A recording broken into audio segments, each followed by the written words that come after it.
سبحانك لا علم لنا إلا ما علمتنا إنك أنت العليم الحكيم. قال الله تعالى في كتابه الكريم: أعوذ بالله من الشيطان الرجيم.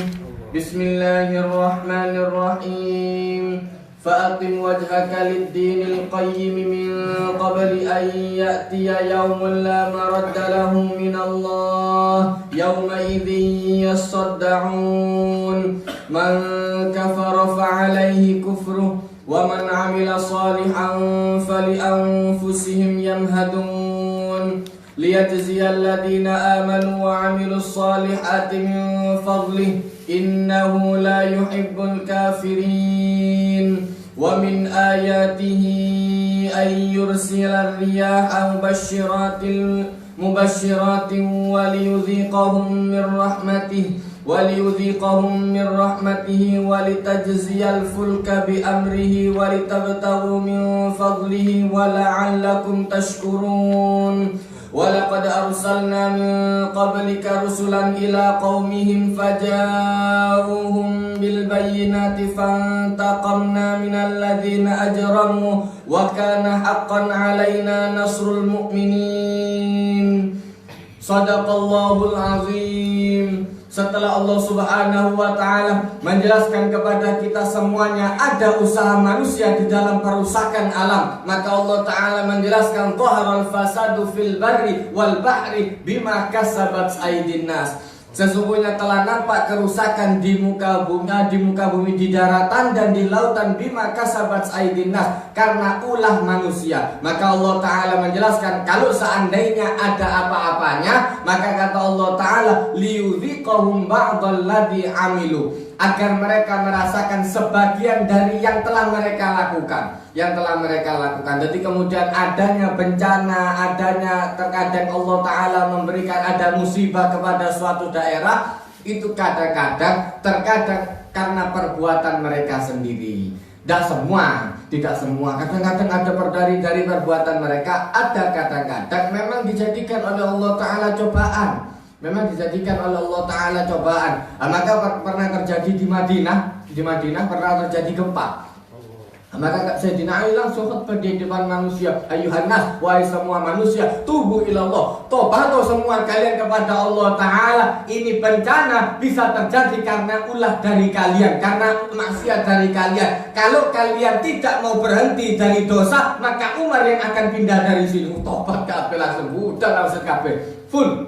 Maka kemudian Allah Ta'ala menunjukkan demikian ada kalanya itu karena musibah, ada kalanya itu memang cobaan yang diberikan oleh Allah Ta'ala. Jadi bukan 100% orang yang kena musibah itu kemudian semua fasik, semua tidak semua. Maka Allah Ta'ala mengajarkan di dalam ayat lain, hati-hati, wattaqu fitnatan la tusibanna alladziina zalamu minkum khassah. Hati-hati terhadap terjadinya satu fitnah yang tidak hanya menimpa terhadap orang yang zalim, tapi orang yang ibadah juga kena.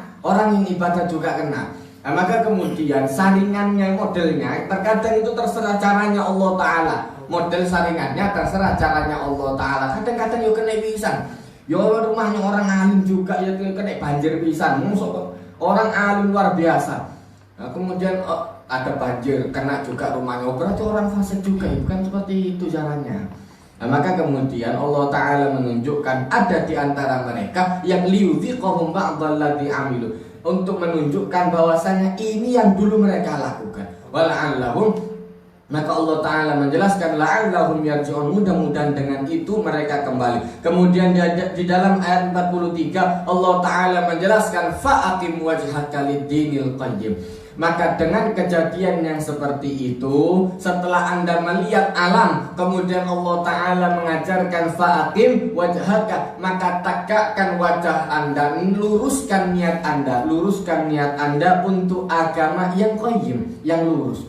Karena fungsinya agama itu sebagai cara berpikir, metode berpikir. Kalau seandainya orang sudah beragama masih kemudian beliau-beliau, maka kemudian diragukan. Keyakinannya masih diragukan.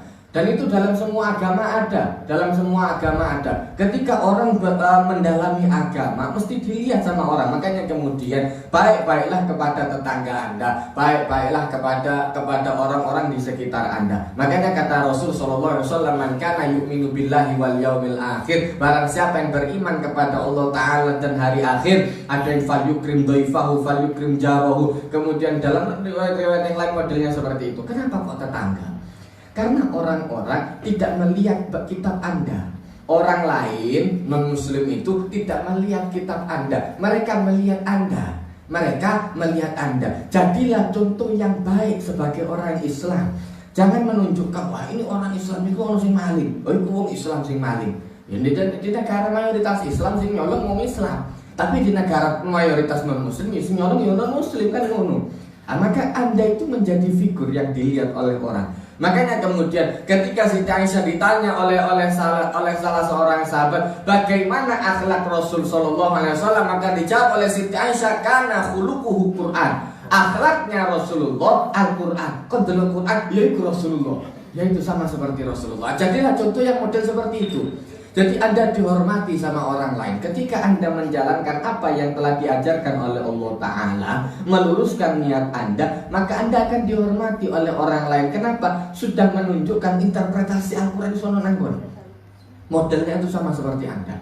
Maka kemudian Allah Ta'ala menjelaskan ketika Anda sudah meluruskan fa'atim wajhaka lid-dinil qayyim, luruskan niat Anda, luruskan wajah Anda untuk agama yang lurus, yang lempeng. Kemudian Allah Ta'ala menjelaskan min qabli, sebelum adanya masa, min qabli ayyatiya yaumul la maradda lahu minallah, sebelum adanya masa yang tidak ada orang bisa kembali ketika itu. Makanya kemudian untuk masalah waktu Allah Ta'ala tidak mengajarkan orang itu bisa kembali. Tak diajarkan sama Allah Ta'ala sama seperti film loyal, ada mesin waktu kemudian bisa kembali ke masa kecil lagi, tidak ada. Makanya diajarkan sama Allah Ta'ala mulai kecil wal asr. Hati-hati demi masa. Ketika Anda sudah mulai beranjak dewasa, tak bisa menjadi kecil lagi. Ketika sudah tua, tidak akan menjadi muda lagi. Ketika sudah meninggal, tidak akan menjadi hidup lagi. Maka Allah Ta'ala mengajarkan hati-hati dari model yang seperti itu. Makanya kemudian orang-orang kafir ketika dibangkitkan oleh Allah Ta'ala, apa permintaan mereka? Ya Allah, kembalikan kami ke dunia sebentar saja. Kenapa? Na'mal sholihah, kami mau beramal yang soleh. Inna muqinun, sekarang kami yakin ya Allah telah sudah masanya. Kalau sudah di akhirat dibangkitkan oleh Allah Ta'ala untuk menerima suratan amal, bukan untuk beribadah. Sekarang masa untuk beribadah. Nanti ketika orang sudah meninggal, nanti masa untuk menerima. Begitu nafas sudah selesai, makanya kemudian Rasulullah SAW mengajarkan apa? Innallaha la yaqbalu taubatal abdi ma lam yughargir. Innallaha yaqbalu taubatal abdi ma lam yughargir. Sesungguhnya Allah Ta'ala menerima taubat seorang hamba sebelum nyawa sampai di tenggorokan. Kalau sudah sampai di sini, saya ngomong sana, sudah bukan masanya untuk beribadah. Itu sudah masanya untuk melihat. Makanya dijelaskan sama Rasulullah SAW apa? Orang yang beramal baik datang malaikat yang putih-putih. Orang yang beramal buruk datang malaikat yang hitam-hitam. Rasulullah ketok kok ngono. Rasulullah kelihatan, kita disuruh beriman dulu. Kenapa? Nanti ada masanya kita yang mengalami sendiri. Mumpung turun ketok sing ireng, dibanyakkan dulu yang amal baiknya. Kemudian nanti ben ketok putih-putih, alhamdulillah senang. Makanya kemudian Allah Ta'ala menunjukkan ada, kalau kita lihat beratnya sakaratul maut video kok ini sakit itu dilihat untuk bahan perenungan. Bagaimana Allah Ta'ala mencabut nyawa orang-orang yang zalim sampai tidak diterima di bumi. Itu Allah Ta'ala menunjukkan itu pelajaran. Makanya ayat yang di atasnya kul siru fil ardh, jalan di atas bumi, belajar. Tak bisa Anda kalau budu-buduan pokoknya hidup saja asal hidup. Tak bisa, tidak akan mulia orang yang hidupnya seperti itu. Makanya kemudian dijelaskan oleh Rasul SAW, orang yang mau mulia di atas bumi, an aradat dunya, barang siapa yang mau mulia di dunia, fa'alaihi bil ilm, harus belajar. Wa man aradal akhirah, barang siapa yang mau mulia di akhirat, fa'alaihi bil ilm, belajar. Waman aradahuma, barang siapa yang ingin mulia dua-duanya, fa'alaihi bil ilmi, maka hendaklah dengan ilmu. Tahu sing bodoh-bodohan. Terus belajar sampai tua, tetap belajar. Imam Ahmad bin Hanbal itu orang alim luar biasa. Gurunya Imam Bukhari itu dijuluki hufadzud dunya, orang yang hafalannya paling banyak satu dunia. Tahu sampai saya di sana. Sampai sekarang masih belum ada saingannya. Hafalannya 1 juta hadis plus sanatnya. Kini kadang-kadang apal hadis hilang, apal matan hilang sanat, apal sanat hilang matan. Di bulat-bulat ngeluh. Iya koyo anu, karena sorong ngapal jeneng itu. Karena sorong ngapal jeneng. Ini hafal semua 1 juta hadis. Muridnya dia Imam Bukhari hafal 600.000 hadis. Muridnya Imam Bukhari ada Imam Muslim 500.000 hadis. Ada Imam Abu Daud di bawahnya lagi, di bawahnya lagi, di bawahnya lagi. Ini paling dukur top di sana. Itu ketika sudah tua, ketika sudah mulai beranjak, mulai usia lanjut, itu masih buka kitab, belajar di sana. Ada hadis masih dihafalkan lagi. Ini hadis yang berbeda dengan yang ada di sini. 1 juta bisa kurang di sana. Ya bukan. Ditanya hatta mata, sampai kapan yang seperti ini, mau belajarnya sampai kapan? Maka kata Imam Ahmad bin Hanbal, sampai Allah Ta'ala mencabut nyawa, itu sudah selesai. Bukan waktunya belajar lagi. Ngono. Orang kadang-kadang sudah mulai beranjak gengsi, mau belajar lagi gengsi sana. Terus pokoknya ngerti sana. Mosok apa belajar mana sungkan. Ya Allah, tambah sungkan, tambah di sini. Akhirnya kemudian nggak ngerti Al-Qur'an, mau belajar Al-Qur'an, malu. Sudah mulai beranjak dewasa, sudah tua, sudah mau belajar kemana? Ustaz, yo akeh guru Al-Qur'an dia dewasa. Ikut belajar. Tinggal kita mau belajar atau enggak. Nek anda gelem ya repot, tapi ngandani mungkin ngono. Apakah kemudian begitu ngimami ngawur-ngawur bocohan waktu awal hari kita saja. Atik Fatihah kadang-kadang Al-Fatihah. Waduh, kacau luar biasa. Ngono api ngimami, wes garu-garuan. Apakah kemudian Allah Ta'ala untuk batasan belajar, tidak ada batasannya. Terus belajar terus, minal mahdi ilal lahdi, mulai dari gendongan sampai berangkat pilihan, itu batasnya. Begitu sudah diantarkan sama orang, bukan waktunya untuk belajar. Bukan waktunya untuk belajar. Maka kemudian Allah Ta'ala menjelaskan, maka tegakkan wajah anda, luruskan niat anda, min qabli ayyatiya yawmul la maradda lahu minallah, sebelum datangnya saat yang tidak ada orang bisa kembali di saat itu. Yauma idzi yasaddaun, pada hari itu semua orang akan terpecah-pecah dengan urusannya sendiri. Maka kemudian Allah Ta'ala menjelaskan, nanti pada hari itu kata Allah Ta'ala, semua orang akan sibuk dengan urusannya masing-masing. Likulli imri'in minhum yauma idzin sya'nu yughni. Maka Allah Ta'ala menjelaskan, wujuhu yawma idzin musfirah, ada wajah yang berseri-seri, dhahikatun mustabsyirah, kemudian mereka dalam keadaan wajahnya sumringah, senang luar biasa. Kenapa? Kelihatan amal yang baik. Wa wujuhu yawma idzin 'alaiha ghabarah, ada wajah yang tertutup dengan debu dan luar biasa. Maka Allah Ta'ala menjelaskan, tarhaquha qatarah, ulaika humul kafaratul fajarah. Mereka kemudian diliputi oleh kehinaan, menyesal betul. Maka kemudian jangan sampai sebelum itu terjadi, maka disuruh oleh Allah Ta'ala, selama anda masih diberi kesempatan, biasakan untuk hidup yang enak. Zikir, sudah zikir. Wae zikir, wae sembahyang itu semua wae kerja dinikmati saja. Toh itu kalau dijalankan dengan nikmat, pikir sing enteng enak. Tapi nek kon pikir sing abot-abot, belum apa-apa sudah ditakjil. Hari ini seperti ini, wah repot. Mesti nikmati wae. Sedina 100 biasa didelok ambek aspek mlaku subhanallah 100 alhamdulillah. Dinikmati. Jadi kemudian hidup itu tenang, tidak ada orang kepikiran luar biasa. Makanya tidak ono wong ahli dzikir terus stres, tidak ono. Rata-rata sing stres wong sing tidak tahu dzikir. Tidak ono mlebu berita, umpama ono iku mlebu berita. Orang biasa pegang tasbih kemudian stres masuk rumah sakit jiwa, durung nemu sampai saiki. Untung durung nemu sampai saiki. Coba nemu langsung viral. Kayak aneh langsung viral. Karena luar biasa, kita itu mau dihancurkan betul. Nanti seumpama ada yang model seperti itu, insya Allah langsung viral. Untung sampai saya tidak Allah. Ya betul kata Allah Ta'ala, ala bidzikrillahi tatmainnul qulub. Sesungguhnya dengan berzikir hati itu bisa tenang, enteng, luar biasa. Kenapa? Orang mengerti sudah. Orang sudah mengerti, oh ini dari Allah Ta'ala, ini yang akan kembali kepada Allah Ta'ala. Maka dijelaskan oleh Allah Ta'ala dalam ayat lanjutannya, man kafara fa'alaihi kufru. Orang yang kafir kepada Allah Ta'ala, maka dia akan menikmati apa yang dia lakukan sendiri. Wa man amila salihah. Dan sebaliknya orang yang beramal yang soleh. Jelas orang yang harus beriman dulu. Setelah iman baru amal yang soleh. Wa man amila salihan, maka kemudian barang siapa yang telah beramal baik, fali anfusihim yamhadun, maka dia menyiapkan sendiri untuk dirinya sendiri. Surga ini kayak dewi. Dia itu hakikatnya menyiapkan untuk dirinya sendiri. Makanya terkadang Allah Ta'ala itu membahasakan, Allah Ta'ala yang maha kaya, kemudian Allah Ta'ala membahasakan siapa yang mau ngutangi Allah Ta'ala dengan utangan yang baik. Allah Ta'ala tidak butuh. Cuma dengan bahasa yang seperti itu menyadarkan orang-orang yang bakhil luar biasa. Medit mau sodakoi, terus Allah Ta'ala semutang. Kadang-kadang kok ngono, nyuruh orang sodako cik soroni luar biasa. Maka kata Allah Ta'ala tidak usah sodako, utang. Nanti dibayar sama Allah Ta'ala. Kok dibayar? Luwih gede. Makin mana qasamalu min sodako. Tidak ada harta yang berkurang karena sodako. Lu kurang, teko kantongmu kurang, engkau nambah mana?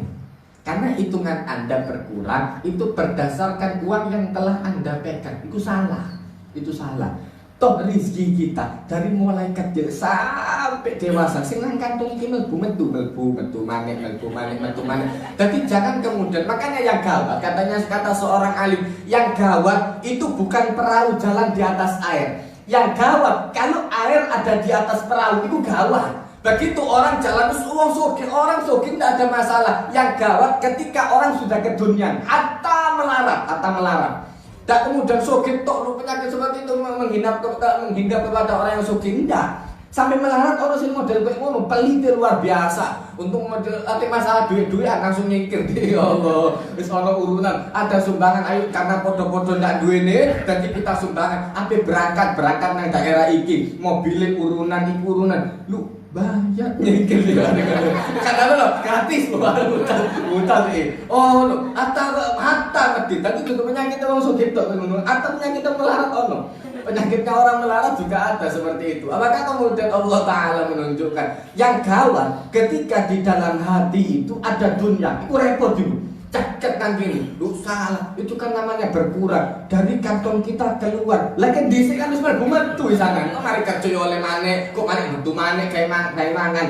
Mau kadang-kadang dihitung biji ya Allah. Kalau untuk ngasihkan kepada orang ditruk sing paling cilik sing paling elek. Tapi kalau untuk mangan, berangkat nang mall apa segala macam tel sing paling apik gawe sudah berangkat sampai di mall, nah ada parkir, berapa parkirnya? 5.000, digolekno duit sing 5.000 asli. Wah, kadang-kadang 10.000 ben iso susuk sana. Tapi neng ngekek enak wong miskin ngajik sing kricikan. Diwalik coba. Ngekek wong sing miskin, duit sing kertas. Ngekek nang parkir sing kricikan. Ayo, ngekek ngono. Tadi model cara berpikir kok ngono. Jangan kalau untuk Allah Ta'ala dicari yang terburuk. Model pemikiran seperti Qabil kayak ngono iku. Anak Nabi Adam. Iku sing rusak itu. Kayak Allah Ta'ala, sebab Allah Ta'ala kan tidak butuh. Allah Ta'ala tidak butuh ambil rizkimu, cuma Anda itu dilihat sama Allah Ta'ala sama seperti guru, ditelok. Sing baik, mana yang kemudian sama temannya baik, sama gurunya care. Itu dilihat. Guru ini kan tidak butuh. Tidak butuh, cuma mereka nanti kayak ngono coronis, jadi pada penilaiannya toh. Pantesin surga sak mini, pantesin rokok sak ini kan harus apa kan? Iki tak pantes iki nek kok ngene kira ini arek kok ngene iki nilainya 1 sih sak pantes pelajaran agama arek medit luar biasa. Wah, luar biasa. Terus antik bendino tukaran ambek kanca-kancane. Terus antik pelajaran agama 100. Ndak pantes plus kayak ngono iku. Iku gak pantes plus kayak ngono iku. Maka kemudian harus dikurangi lah, ya harus dikurangi sama seperti Allah Ta'ala modelnya kayak ngono. Bung arep wongko luar biasa, terus surgane luwih dhuwur kok Nabi, ndak pantes blas. Allah Ta'ala tahu cara penilaian seperti itu. Allah Ta'ala tahu. Maka kata Allah Ta'ala, wa man amila salihah, dan barang siapa yang beramal salih, maka hakikatnya fali anfusihim yamhadun, mereka menyiapkan surga untuk diri mereka sendiri. Maka kemudian Allah Ta'ala menjelaskan, liyajziyal ladzina amanu wa amilus salihati min fadli, agar Allah Ta'ala menunjukkan karunia pemberian daripada Allah Ta'ala dibalas dengan karunia yang lebih daripada Allah Ta'ala. Innahu la yuhibbul kafir. Sesungguhnya Allah Ta'ala tidak menyukai orang-orang yang berbuat kafir, ingkar kepada Allah Ta'ala. Kemudian dalam ayat lanjutannya Allah Ta'ala menjelaskan wa min ayati, dan dari tanda-tanda kekuasaan Allah Ta'ala. Nah, ini kemudian ada rentetan ayat yang seperti ini. Ini pertama Allah Ta'ala menjelaskan wa min ayati, dan dari ayat tanda-tanda kekuasaan Allah Ta'ala ayyursilar riyaha mubasyiratil liyudhiqahum mir rahmatin. Allah Ta'ala ngirim angin, hakikatnya angin dikirim sama Allah Ta'ala. Semua yang ada di atas alam ini sebetulnya fungsi awalnya mubasyirat, untuk memberikan kabar gembira, berubah menjadi adab nanti. Ketika sudah datangnya dengan murka Allah Ta'ala akan berubah menjadi adab. Maka Allah Ta'ala menjelaskan semua yang ada di atas alam ini awalnya untuk memberikan kabar gembira. Makanya kemudian Allah Ta'ala menjelaskan segala sesuatu diciptakan oleh Allah Ta'ala lakum, untuk Anda, agar kita berpikir lu ning ngono babi bisa iya, tapi untuk pelajaran, untuk pelajaran. Maka kemudian ditunjukkan oleh Allah Ta'ala iki pelajaran. Ada makhluk yang diciptakan oleh Allah Ta'ala dengan berbagai penyakitnya dan sudah diharamkan oleh Allah Ta'ala. Ono sing mangan. Itu delok niku. Iku delok sing model kaya ngono. Sing mangan sembarangan, segala macam dipangan, mlebu segala macam. Opo ae dilepokno. Mari kemudian terus virus segala macam ono, mari menyebarkan kepada orang-orang, terus dene sing disalahno. Wis enak wis. Hasil Allah Ta'ala menunjukkan itu ada dari yang seperti itu untuk pelajaran. Allah Ta'ala mengajarkan yang modelnya seperti itu untuk pelajaran. Mubasyir, ada kalanya diberikan oleh Allah Ta'ala untuk memberikan kabar gembira. Tadi kunci senang. So penyakit sudah segala macam kayak ngono, kita dikasih tahu. Belum ada penelitian babi ku penyakit segala macam, kita sudah dikasih tahu sama Allah Ta'ala. Lu Islamku diselamatkan diisi ya Allah Ta'ala. Makanya Allah Ta'ala menjelaskan apa fungsinya Rasul, untuk menghalalkan yang baik. Yuhillu lakumut thayyibat, menghalalkan yang thayyib, yang bergizi, bermanfaat, baik, itu dihalalkan sama Allah Ta'ala. Wa yuharrimu alaikumul khaba'ith, dan kemudian diharamkan dan mengharamkan kepada kalian sesuatu yang tidak baik, yang mendatangkan penyakit, ikut diharamkan sama Allah Ta'ala. Bahaya, cok sampai. Kenapa? Ada penyakitnya, ono efeknya nanti. Maka kemudian Allah Ta'ala menjelaskan angin termasuk salah satu yang dikirim oleh Allah Ta'ala untuk memberikan kabar gembira, liyudhiqahum mir rahmati, agar mereka merasakan sebagian dari rahmat Allah Ta'ala. Ono kipas angin, alhamdulillah adem diambil Allah Ta'ala. Umpama ada di gedung yang tertutup, sumuk luar biasa, ya Allah, ada angin sama sekali, ya Allah, sumuk nanti ini sampai di begitu ono angin, alhamdulillah. Ini menjadikan orang yang khusyuk, menjadikan orang sembahyang khusyuk, zikir yo khusyuk, pengajian alhamdulillah seneng kabeh karena adem. Umpama digawe umek-umek kabeh Allah Ta'ala, angin ndak lewat blas, udah enak blas. Ape lungguh iku 5 menit ae sempat minggir langsung. Itu Allah Ta'ala menjelaskan mubasyirat. Itu adalah kabar gembira daripada Allah Ta'ala. Kemudian Allah Ta'ala menjelaskan walitajriyal fulka, dan agar Allah Ta'ala menjalankan kapal. Jadi kemudian ada kapal yang dijalankan oleh Allah Ta'ala dengan perintah daripada Allah Ta'ala. Walitabtaghu min fadlihi, dan agar kalian mencari dari karunia Allah Ta'ala. Ada kalanya ladang itu diairi, jadi ada tenaga angin, tenaga segala macam. Terus itu teko angin itu Allah Ta'ala menunjukkan ada penghidupan di sana. Kemudian Allah Ta'ala menjelaskan wala'allakum tashkurun, dan agar kalian semua bersyukur kepada Allah Ta'ala. Maka biasakan mengucapkan alhamdulillah, angin alhamdulillah. Jadi protes. Kadang-kadang angin, wah angin membuang, terus kok ingin tidak karu-karuan angin disalah no. Tadi kayak angin ya Allah Ta'ala ben sumu. Angin kok ndak mlaku gas latan yo apa? Dikai angin ya Allah Ta'ala pas noto-noto dikai angin miber kabeh tidak tepak ono kadang-kadang pas nyabu. Angine lewat sret ya Allah tak mari-mari nyabu. Ya tadi kayak angin ya Allah Ta'ala ya garingan langsung. Sumu yo tak karu-karuan mangkan itu akan protes ya Allah Ta'ala. Apa ya menungso iki. Maka kemudian Allah Ta'ala menjelaskan walaqad arsalna min qablika rusulan ila qaumihim, sesungguhnya telah datang kepada umat-umat sebelum Anda ya Rasulullah. Jadi sebelum Rasulullah itu diingatkan oleh Allah Ta'ala ada rusulan, Setiap umat ada rasulnya diutus oleh Allah Ta'ala ila qaumihim faja'uhum bil bayyinah. Kemudian rasul itu datang kepada mereka dengan membawa bukti-bukti yang nyata. Ada mukjizat dari Allah Ta'ala dan ada ajaran yang pakem yang diajarkan oleh Allah Ta'ala. Kemudian Allah Ta'ala menegaskan fantaqamna minhum. Kemudian kami menyiksa di antara mereka. Fantaqamna minal ladzina ajramu, maka kami siksa orang-orang yang ajram, yang kemudian memang zalim. Jadi ajramu itu ada di atasnya orang berbuat dosa biasa. Ini dosa, ini nantang. Wong mari gawe dosa sik nantang iku ajramu. Wis mari gawe dosa, sik apik bangga pisan. Waduh luar biasa. Ada anak nantang kepada orang tuanya, berbuat dosa dalam kondisi yang biasa-biasa, ini dinamakan dosa. Tapi kalau sudah ajromu, ini dia sudah nantang sama orang tuanya, sudah melanggar perintah orang tuanya, atik nantang balik. Itu tambah nama. Itu yang kemudian diberikan siksa oleh Allah Ta'ala. Wa kana haqqan 'alaina nasrul mu'minin, dan sesungguhnya telah datang ketetapan, jadi mesti ada ketetapan daripada Allah Ta'ala. Pasti Allah Ta'ala akan menolong orang-orang yang beriman. Jadi kemudian ada riwayat bahwa angin itu dikirim sama Allah Ta'ala untuk membinasakan. Itu beda, datang memang dengan adab Allah Ta'ala, memang datang dengan niatan untuk menyiksa. Beda dengan angin yang kemudian datangnya dengan niatan yang baik. Memang diutus sama Allah Ta'ala untuk baik. Awalnya itu semua dijadikan untuk baik. Cuma ketika manusia berbuat kerusakan, baru didatangkan sama Allah Ta'ala yang buruk ini. Makanya kemudian di dalam riwayat Rasulullah SAW pernah menjelaskan bahwa ketika Allah Ta'ala bersabda kepada, jadi Rasulullah SAW menjelaskan bahwa angin itu disimpan di bumi yang kedua oleh Allah Ta'ala. Ketika kaum Ad, Allah Ta'ala menyuruh kepada malaikat yang menjaga angin di bumi yang kedua itu untuk melepaskan angin yang ada di bumi yang kedua. Maka kata malaikat, ya Allah, saya akan melepaskan sebesar hidung kerbau. Maka kata Allah Ta'ala, jangan sebesar hidung kerbau. Kalau seperti itu Anda bisa membinasakan seluruh yang ada di atas alam. Maka keluarkan sebesar lubang cincin. Bayang itu sebesar lubang cincin yang keluar. Itu bahasanya Allah Ta'ala sebesar lubang cincin yang keluar dari bumi dalam mandeki 8 hari 7 malam.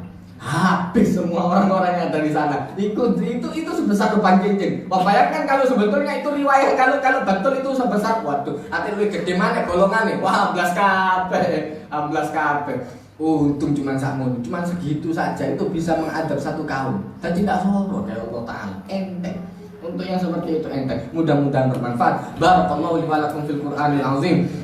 Wa nafa'ani wa iyyakum bima fihi minal ayati wa dzikril hakim. Wa taqabbala minni wa minkum tilawatahu innahu wal ghafurur rahim. Allahumma arhamna bil Qur'an waj'alhu lana imama wa nuran wa hudan wa rahmah. Allahumma dzakkirna minhu ma nasina wa 'allimna minhu ma jahilna warzuqna tilawatahu ana al-laili wa atrafan nahar waj'alhu lana hujjatan ya rabbal alamin. Rabbana atina fid dunya hasanah wa fil akhirati hasanah wa qina adzabannar. Wa sallallahu ala sayyidina Muhammadin nabiyil ummi wa ala alihi wa sahbihi wasallam. Walhamdulillahirabbil alamin. Ada permintaan doa untuk Bapak Muhammad Dasari yang telah meninggal dunia. Mudah-mudahan Allah Ta'ala